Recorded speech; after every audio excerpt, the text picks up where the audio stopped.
Morning. Happy New Good Year, morning to and everybody. Happy New Year. we'll go ahead and get started when you're ready to open your opening statement. Yeah, it's 2022. In some ways, it doesn't seem a lot different than last year with some of the COVID stuff that is obviously a very hot topic and understandable. It's been an interesting time since Missouri for us. From the standpoint, it's been a little bit different. Obviously, we enjoyed our Christmas break coming off that Missouri game. And then on reentry on the 26th, just had as university policy, had to test back in. And we were hit with a boatload of positive tests that have kept us sidelined. Obviously, we're following university protocols. We're following CDC protocols. So we have been at literally at the day-to-day updates. Obviously, going from 10 days to 5 days was impactful. Obviously, the Big Ten, their involvement, not having forfeits, moving to cancellations or postponements and not forfeits, was fantastic, as we got an opportunity to reschedule. Obviously, not having the ability to play, instead of forfeit, you've got to have 7 guys and a coach.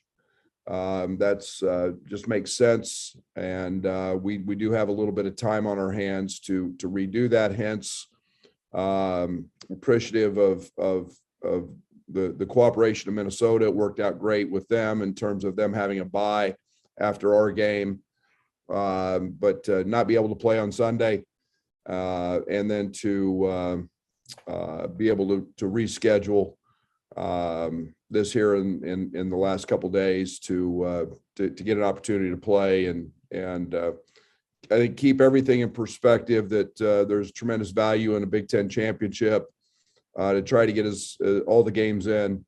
It pinches us on the back end, but that's okay. It's COVID. NCAA tournament's a one-day prep. But again, so we've had a couple days here back with the majority of our group. And they came back at different times due to some inconclusive tests taken on the first day, which then had to be taken the next day. We're following all the protocols with guys wearing masks they're coming out of their positive test. We'll see what that looks like for tomorrow's game. I don't know yet, but it's been a very different Christmas break. Instead of having 2-a-days, we did nothing. So we've done very, very little activity at all. The guys who were positive, and we've had 10 in our group that were positive. So they have done nothing. They've been secluded and stuck away in their apartments. So we'll in trying to get them back touching a basketball. Obviously, the 3 days off with the mandatory NCAA Christmas break right after, you're looking at a long period of time where guys haven't had a ball in their hand, haven't done anything physically at all. So, we're back, and we're going to play a game tomorrow. We're going to play against a very, very good Minnesota team, who Ben, in my opinion, has done just an unbelievable job of putting a team together. 8-9 transfers. They're old. They've done it with upperclassmen. In my opinion, I've got a lot of respect for the way they've put that team together, because they've got it with old guys. And they have been extremely surprising, I think, to everybody in terms of the road wins early. They've got 3 Power 5 road wins. And they've done it with great offense, great the inability to never turn the ball over, and they've guarded the 3-point line extremely well as they move into conference play. So we know we've got our hands full, and we'll see what that looks like, and we'll progress. And It's always next man up kind of mentality. It's been that for us all semester. I think we've had 3 guys suit up every game for us, and so everybody's got to be prepared. Everybody's got to be ready, and we know that we're going to have our hands full in the barn. Brad, respecting individuals' privacy, can you speak to the severity of COVID among the positive cases? I mean, I think everybody's different, so I'm not going to go through every player singular. I mean, it's impacted everybody differently. So, some of the cases were mild, some were more severe. So it's just been, a positive is a positive, and it doesn't matter the severity of it, truthfully. And if I'm understanding, are there some guys that may play tomorrow that have not yet practiced? And what might conditioning be like? What might conditioning be like tomorrow? We're going to find out. Guys have practiced. I think that was one of the big concerns is welfare of our student athletes coming back after having such a long layoff, excuse me. And part of that was with the NCAA Christmas break. And we've got a lot of people doing a lot of different things. Some not testing, some testing. So it's a challenge that way, because those guys didn't do anything. We did nothing. So obviously conditioning is going to be something that's important, and we don't want to jeopardize our student athletes long term by putting them out there playing at the highest levels.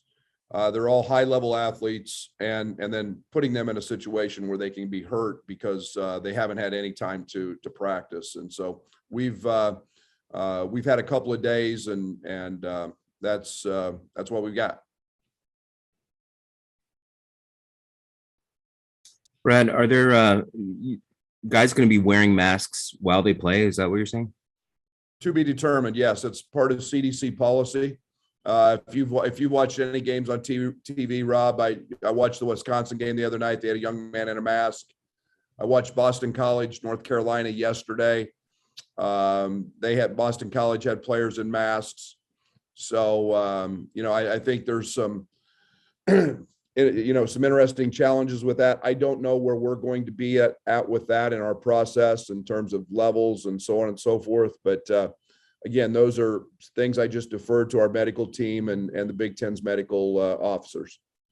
Will there be any changes at the university level, DIA level, or team level in your day-to-day operations and protocols to prevent spread? Yeah, I think that, we're definitely all masked up in our building. I think we're very conscientious of how we travel and wearing masks and understanding we're getting on airplanes, we're getting in buses. I think the thing is, Rob, you can't just do it at home, and that's one of the great challenges. Not everybody's doing the same thing. We got teams that around the country that aren't testing. There's still a lot of games going on. So, what you do at home can't just be at home. It's got to be something that's when you go on the road and play and compete on the road. We're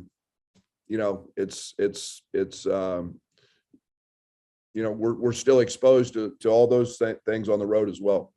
Last one for me, following up on that. All the guys seem pretty excited about going home for Christmas when we talk to them. Are there any regrets now looking back at letting them all out in the world? No, I think at the time we were dialed into what was happening in the United States. I think we were obviously concerned about the variant and what it was, but again, we've got a group that is that everybody here in this building right now is vaccinated, and so you feel like we've done everything that we could possibly do to help protect it, and yet we know that this variant is spreads quickly and is very easily obtainable. So unfortunately or fortunately, depends how you want to look at it, we got a bunch of guys with it. Thanks. Brad, you said 10 in your group. Are those all players? 10 in our group. Yes, 10 in our group. Okay. So all the 10 So we is did not meet the 7. We did not meet the level of 7 to play in any type of game over that time period. sure. No coaches had it. Okay. Are you guys testing again every day? We are testing for various levels of what is, and I'm going to mess this up. I should probably have a medical expert, but for various levels of where it's transmittable. There's certain levels of it, and again, CDC policies. So our guys who have been positive are testing to make sure their levels are at a certain point, and it gets them away from mask wearing, and it gets them able to do that. So those guys are tested. Okay. Did you expect this? I mean, at some point this season, did you go into this realm of saying we're probably going to be on pause at some point? I didn't know if we would be on pause simply because of the vaccine. I think this is a completely different time, Brett, than a year ago. Last year, there was so many unknowns. Last year, we were all doing the same thing. We spent all fall, all summer, putting a plan together. And obviously the variant came back. It's winter. It's sick. It's, we've had guys with bronchitis. We've had guys with strep throat. We've had guys with the flu, and we've played. It's that time of year. I thought the ability to be vaccinated, potentially have everybody boosted, as we work through that process as well, would allow us to have a season. And, but I thought that, we eliminated contact tracing pretty much because of the vaccine. So, I figured we would have issues, but I didn't know if we would have a pause. Thanks.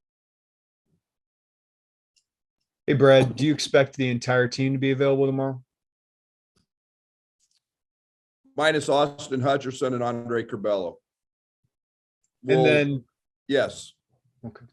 And then, is there anything you said, fortunately or unfortunately, I guess the timing of this would be better than February or March for you guys. So is there any different kind of policy with the guys who've had it now moving forward? Like, is there any different protocol that they have to follow or don't have to follow? Yeah, Jeremy, I think that's still to be determined. I don't think, I don't know this yet. I mean, we don't know if you can still contract this if you've had it. In what has been this virus to this point, it's been very hard to get it. That's why they've set aside the 90 days, policy. So I hope that means we're good, with those guys. But, again, I as soon as I say that, then we'll have somebody get it again in 2 weeks or 3 weeks. So I don't want to speak out of turn there, but, I hope so. I hope that's truly the case. And that 90 days is a pretty good qualifier for what looks like getting us through the end of the season. Thanks, Brad.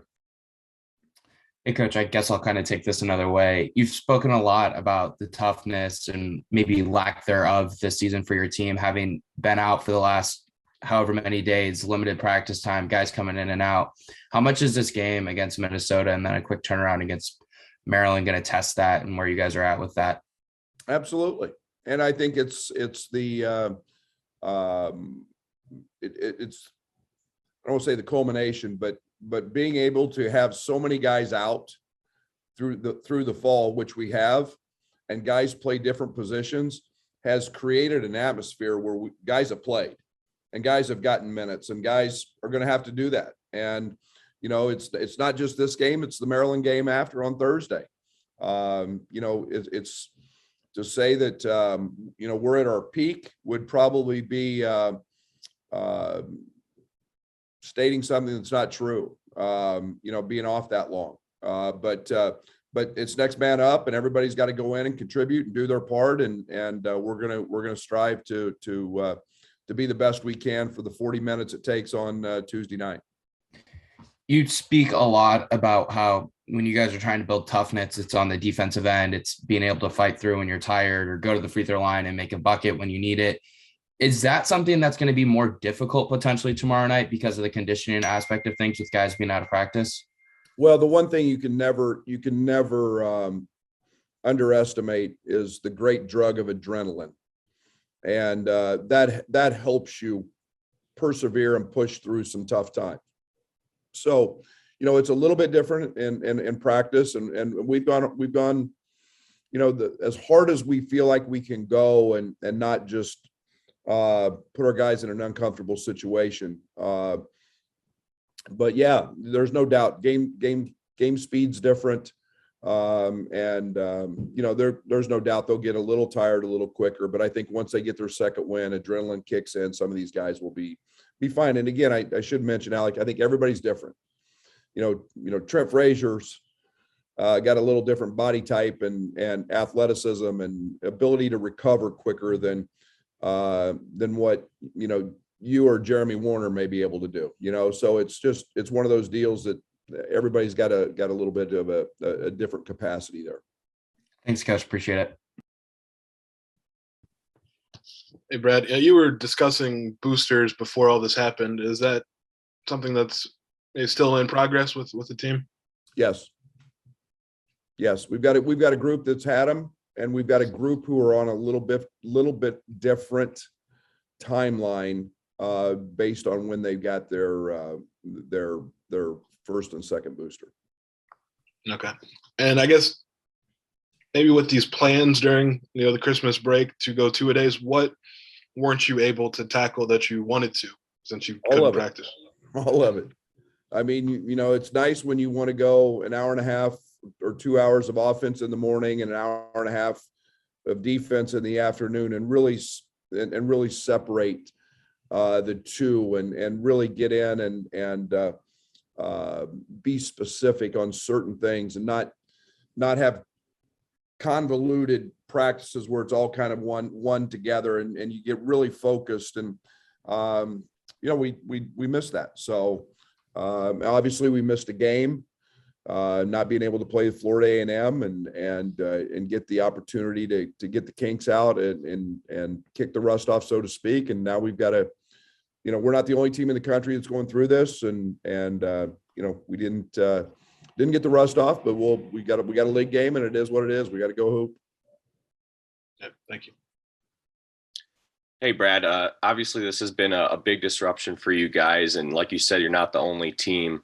I'm wondering, do you think that continuing to test the way you guys have is creating a competitive disadvantage for you guys, or are you not concerned about that?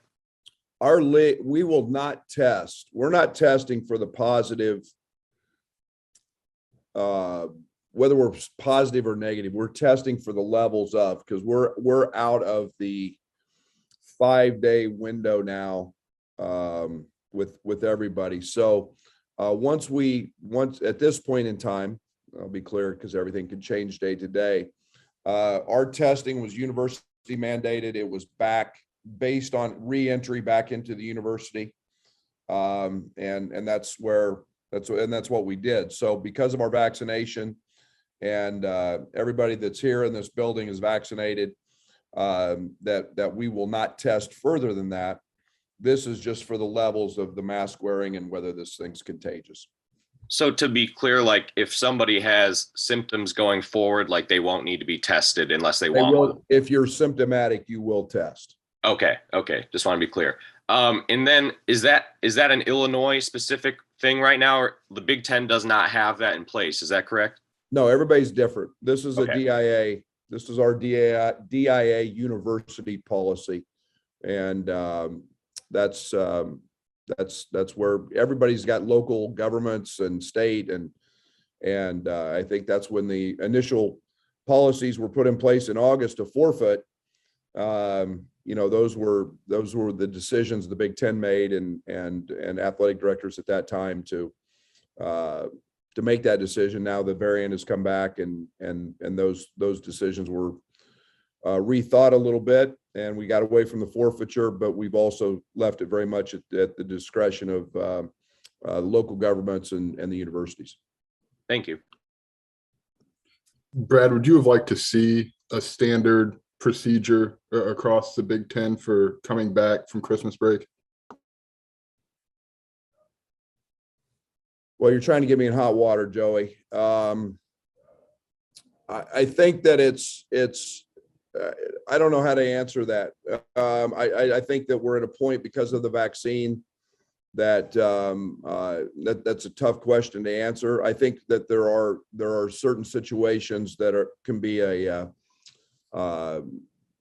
competitive imbalance for teams that test, teams that don't, and teams that look at this thing completely different. And I'm not going to get drug into the political BS of all this, but I'm just going to abide by what we have and know that we're going to do everything we can to keep our guys safe and healthy and on the right track.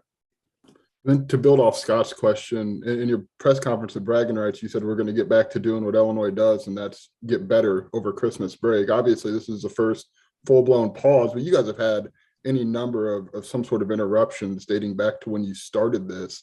How have you handled this as a coaching staff? I mean, just seems like every day is kind of a new adventure.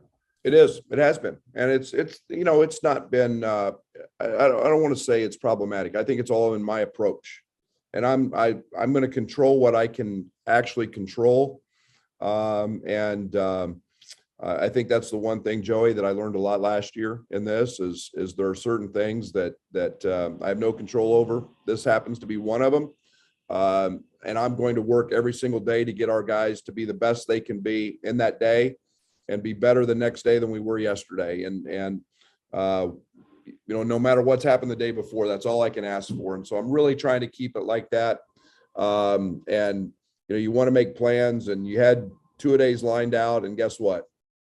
Something a lot bigger than basketball happened. And this COVID thing, it keeps popping up. So we'll be flexible, but we're going to keep working to be the best we can be all the time. Thanks, Brad.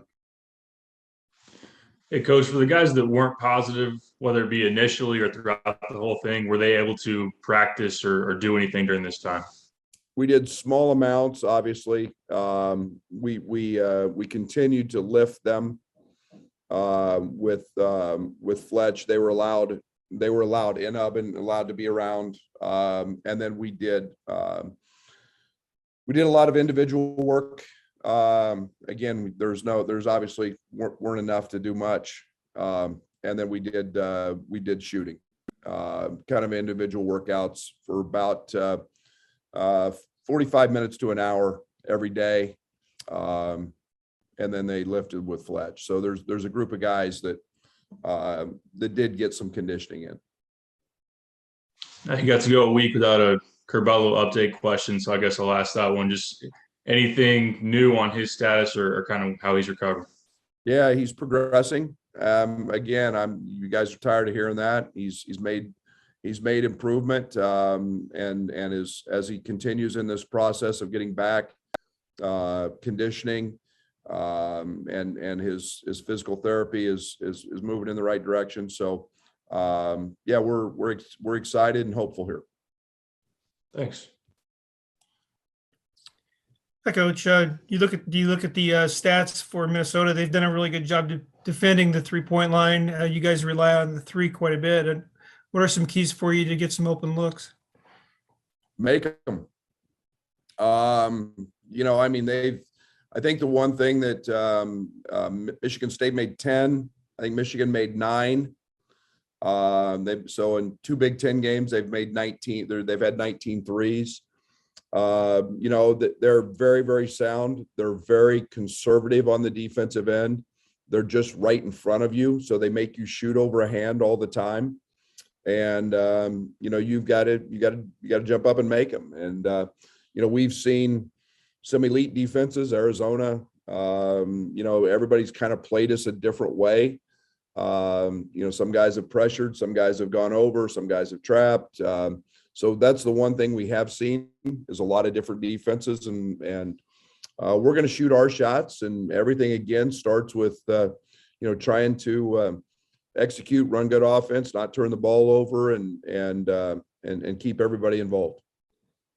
What do you think are some other keys for you guys on Tuesday night? Turnovers. Again, I think that's one of the areas that we're really trying to get better at. I think we're 150th in the country in turnover rate. That's much better than the 300th we were after the first 4 or 5 games. But again, I think we've got to when you've got a top 10 offense in terms of OER, that's an area that you start really trying to nitpick on your weaknesses, and that's one of them. And that's an area that Minnesota does not do. They don't turn the ball over. I think they're 9 or 10 a game. And you can't give a very good offensive team like them too many possessions that you don't get opportunities yourself to go down to the other end and score. So, we've got to do a better job taking care of the ball. Next, Coach. Brad, anything else that stands out to you about Minnesota and keys to this game? Yeah, I think that they've done an unbelievable job of finding a way to play. I'm really have enjoyed watching them play. Taylor Battle, a young guy that came back home, was at George Washington, been a matchup nightmare. He's had big games throughout the course of the season, and obviously Peyton Willis, kind of moving over from a wing spot back to his probably his best position at the point, has been very, very effective, and they've found a way to develop great chemistry. But again, they've done it with age. They're old. You start looking down that roster, and you got 23, 24-year-old guys out there, and they're playing the right way. Ben's put a plan in place. They're executing it. And again, it's why they're off to a great start. Many thanks. Brad, one more protocol question for me. We're all scheduled to be in a room with you in a couple of days. Is that satisfactory to you? Would you like to see that change? More Zoom? Depends. If you guys wear deodorant and brush your teeth, I'm all good. All right. Thanks.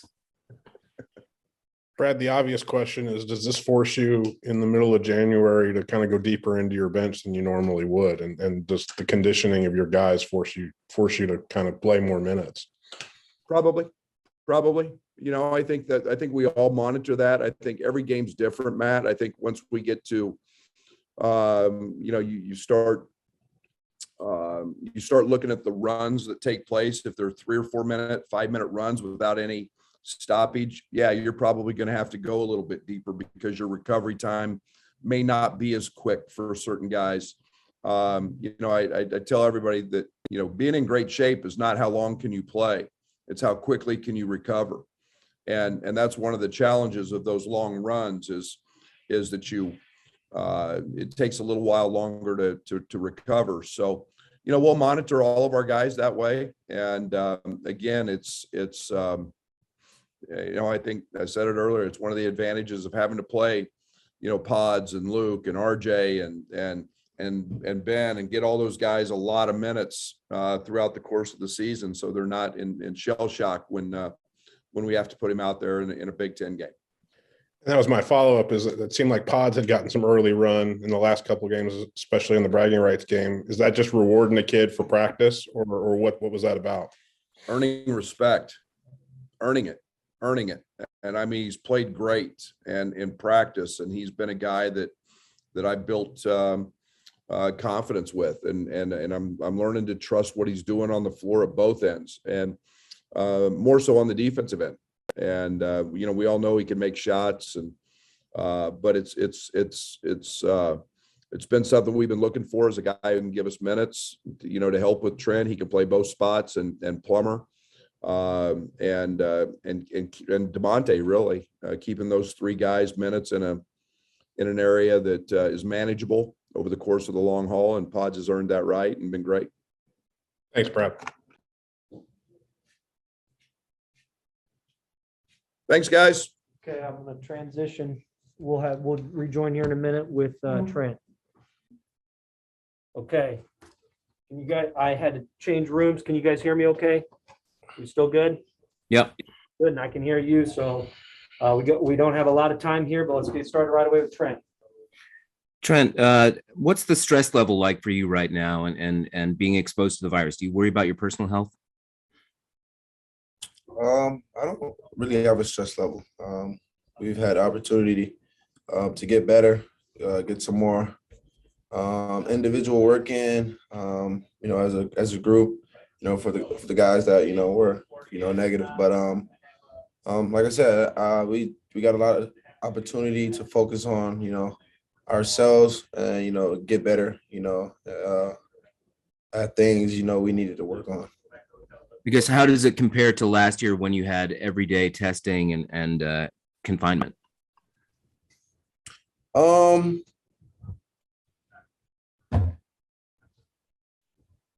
mean, I kind of like it now. I didn't like the early morning testings every day. Thought that was, a lot on everyone.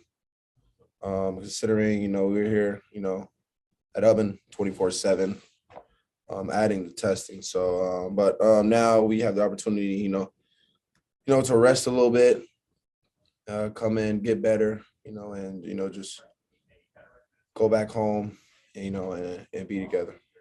All right. Thanks. Good luck tomorrow. Thank you. Trent, I'll ask you about something not COVID related. You and Coach Underwood have talked a lot about, the toughness of this team and getting tougher over the course of this season. What is this kind of stretch here with the game on Tuesday against Minnesota, game on Thursday against Maryland? Like, how much is that going to test your guys' toughness coming out of this difficult break? I think we're tough enough for it. I think that's why coach scheduled, us in those, type of, situations early in the season up in Kansas, playing back-to-back games. I mean, it's almost like, practicing, at 6 p.m. and practicing at 6 a.m. So, I mean, coach always puts us in those situations where, we're going to feel uncomfortable and, we just got to get through it. And, that's what we're focused on. Obviously, we've gotten better in that area, being tough. So I'm excited to see, how this team is going to respond to that, obviously with the travel to Minnesota, the 1 day prep and back at home to Maryland. So, I'm excited to see us respond, and continue to get, better.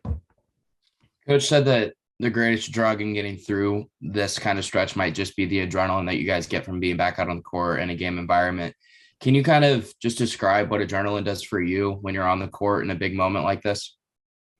I mean, it just gives me energy. I mean, I love playing games. If we could play 5 games a week, I'd play it. I love, being out there playing, in front of the lights, in front of the fans. It's always fun. It's what I like to do.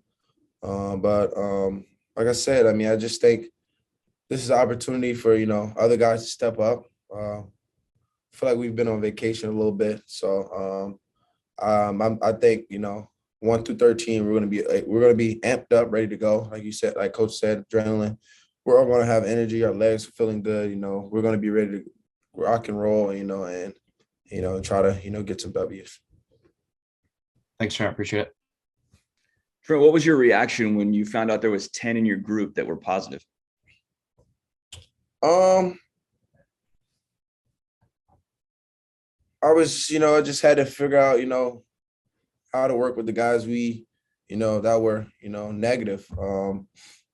I didn't think I had a serious reaction, considering the fact that, COVID was amping up and, around the country, and it was, very challenging, to, be around people. So I think the biggest thing was, like I said, next man up, we had guys, put in different, positions and, had to, step up and, just had to play a role that they never played in. So, like I said, me and Coach, I said it to Coach, if we had 5 guys, we would win Minnesota and play with 5 guys. That's what this team is about. And, that was the toughness we were going to bring, to Minnesota to go and try to get a W. So that was my whole reaction. Did you go home for Christmas or did you stay here? I did. Okay. Did you expect there to be positives coming back from Christmas? I mean, how did you kind of approach that as a player and knowing that you guys were ready to start the Big Ten season here afterwards?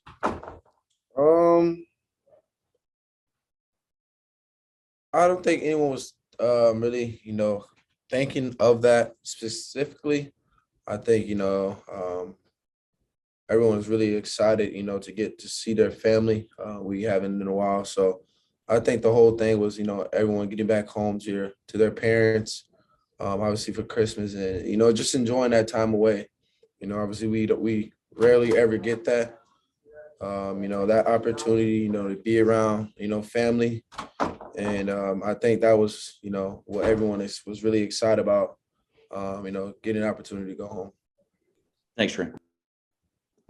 Hey, Trent, before you guys left St. Louis, Coach said he was excited to get back and do what Illinois basketball does, and that's get better over Christmas break, whether it be with two-a-days or whatever your approach has been. What's this been like? 'Cause, I mean, this was the first pause, but it's been, kind of little interruptions all the way back since November. How have you handled this personally? Just mentally staying focused. Like I said earlier, I think the huge thing is, just with helping other guys, guys that, that isn't usually in these type of situations, playing out a role. Guys had to step up. So, like Coach always says, next man up.